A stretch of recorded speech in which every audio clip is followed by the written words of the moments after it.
ரொம்ப நல்ல ஒரு விஷயம் தான். ஆனால் எல்லாத்துக்கும் ஏஐ போகிறது என்னென்னா, இப்போ நீங்கள் ஏஐயில் கொடுக்குறீங்கன்னா அது டிசைன் பண்ணி கொடுக்குறத ஒரு கட்டத்தில் என்ன ஆகும்னா, அது என்ன கொடுக்குதோ அதை வாங்கிக்கிற மைண்ட் செட் வரும். நம்ம கிரியேட்டிவிட்டி போயிடும். நமக்கு என்ன வேணுமோ இமேஜினேஷன் அதை கொண்டு வரது பார்க்கணும். ஏஐ கொடுக்கும்போது நம்ம இமேஜினேஷனோட நல்லா கொடுக்கும். அப்போ அதை ட்ராவல் பண்ணி போகும்போது ஒரு கட்டத்தில் என்னென்னா அது கொடுக்குறது தான் நம்ம வாங்குற மாதிரியான ஒரு கட்டத்துக்கு வரும். அந்த மாதிரி இருக்கு. ஏன்னா ஏஐ அதிகமாக யூஸ் பண்ணுறதில்ல. பட் ஒரு சில படங்களுக்கு இப்போ சில பேர் நம்ம கூட இல்லை, அவங்களோட வாய்ஸ் ஆகட்டும், இந்த மாதிரி விஷயத்துக்கு யூஸ் பண்ணுறதுலாம் நல்ல விஷயம் தான். பட் எல்லாத்துக்கும் ஏஐ போகிறது அது எனக்கு உடன்பாடு இல்லை. நம்ம கிரியேட்டிவிட்டியை பேசிக்கலி அதுக்கு பிளாக் பண்ணிட்டு ஒரு கட்டத்தில் ஸ்டாப் பண்ணிட்டு அது கொடுக்குறதா நம்ம வாங்கணும்னு வந்ததுக்கப்புறம் கிரியேட்டிவிட்டி இருக்காது. அது ஒரு டிசைன் பண்ணி கொடுக்கும், அடாப்ட் பண்ணிக்க. உங்களுக்கு இப்போ கொடுக்கும்போது ரொம்ப அழகாக இருக்கும். அது ஒரு இமேஜ் கொடுக்கும்போது நம்ம பண்ணுறத விட பெஸ்ட்டாகவே இருக்கும்.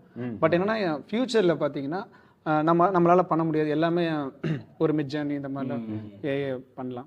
ஸோ அப்போ வந்து அது கொடுக்குறத வாங்கிட்டு